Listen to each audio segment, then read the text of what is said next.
Hello friends, welcome to Sri Tamil channel. அடிக்கிற வெயிலுக்கு தினமும் ஏதாவது குளிர்ச்சியாக குடிச்சிக்கிட்டே இருக்க தோணும். இந்த சமயத்தில் இந்த மாதிரி கொஞ்சம் வித்தியாசமாக டேஸ்ட்டாக கொஞ்சம் டிஃப்ரெண்ட்டான கஸ்டர்ட் பவுடரை வச்சு ஒரு சூப்பரான சம்மர் ட்ரிங்க் ரெசிபி தான் இன்றைக்கி நம்ம பார்க்க போகிறோம். முதல்ல ஒரு 1/4 கப் அளவுக்கு ஜவ்வரிசி எடுத்துக்கங்க. இப்போ இதை 2-3 தடவை நல்லா கழுவிட்டு தண்ணி சேர்த்து ஒரு 2 மணி நேரம் நல்லா ஊற விடுங்க. இப்போ பார்த்தீங்கன்னா ஜவ்வரிசி நல்லா ஊறி வந்திருக்கு.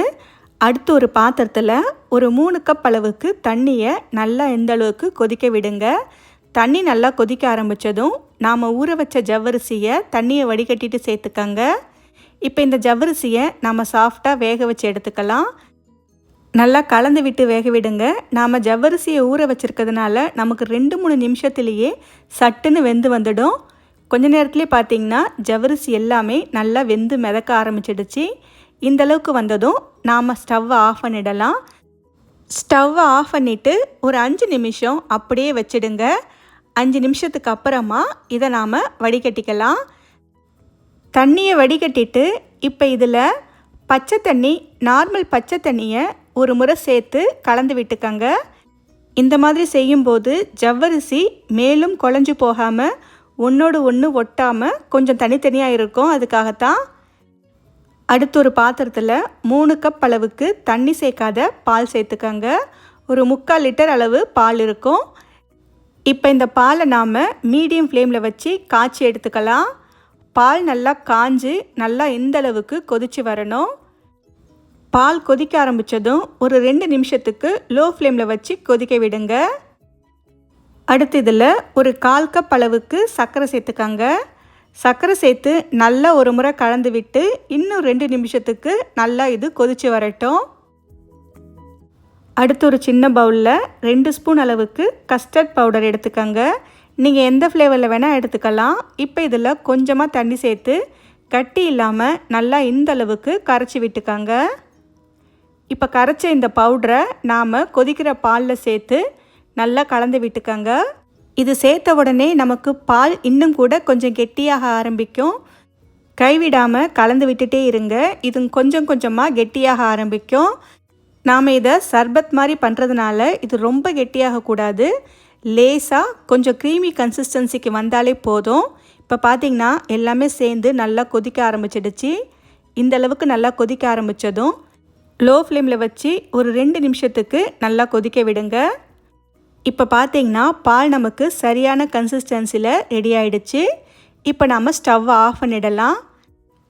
இப்போ இதில் கொஞ்சமாக ஏலக்காய் தூள் சேர்த்து கலந்து விட்டுக்கங்க. இது ஆப்ஷன் தான், உங்களுக்கு பிடிச்சா சேர்த்துக்கங்க, இல்லைன்னா ஸ்கிப் பண்ணிக்கலாம். இப்போ இந்த பால் நல்லா ஆறட்டும். கொஞ்ச நேரத்துலேயே பார்த்தீங்கன்னா பால் நல்லா ஆறி வந்திருக்கு. பால் நல்லா ஆறினதுக்கு அப்புறமா வேறு ஒரு பாத்திரத்துக்கு மாற்றி ஃப்ரிட்ஜில் 1 மணி நேரம் மட்டும் வச்சு எடுத்துக்கங்க. 1 மணி நேரத்துக்கு அப்புறம் பார்த்தீங்கன்னா நமக்கு பால் சூப்பரான கன்சிஸ்டன்சியில் ரெடி ஆகிடுச்சு. இப்போ இதில் நாம் வேக வச்சு எடுத்து வச்ச ஜவ்வரிசியை சேர்த்துக்கலாம். ஜவ்வரிசியை சேர்த்து கட்டிப்படாமல் லேசாக கலந்து விட்டுக்கங்க. அடுத்து இதில் பொடியாய் நறுக்கிய வாழைப்பழம் சேர்த்துக்கங்க. அடுத்து நறுக்கிய திராட்சை சேர்த்துக்கங்க. நீங்கள் எந்த திராட்சை வேணாலும் சேர்த்துக்கலாம். கூடவே பொடியாய் நறுக்கிய முந்திரி, பாதாம், வால்நட்னு உங்களுக்கு பிடிச்ச நட்ஸ் சேர்த்துக்கங்க. பொடியாய் நறுக்கிய ஆப்பிள் சேர்த்துக்கங்க. தோலை சீவிட்டு அதுக்கப்புறமா நறுக்கி சேர்த்துக்கங்க. அடுத்து கொஞ்சமாக ஜெல்லி சேர்த்துக்கங்க. இது ஒரு கலர் காம்பினேஷனுக்காக தான் சேர்க்குறேன்.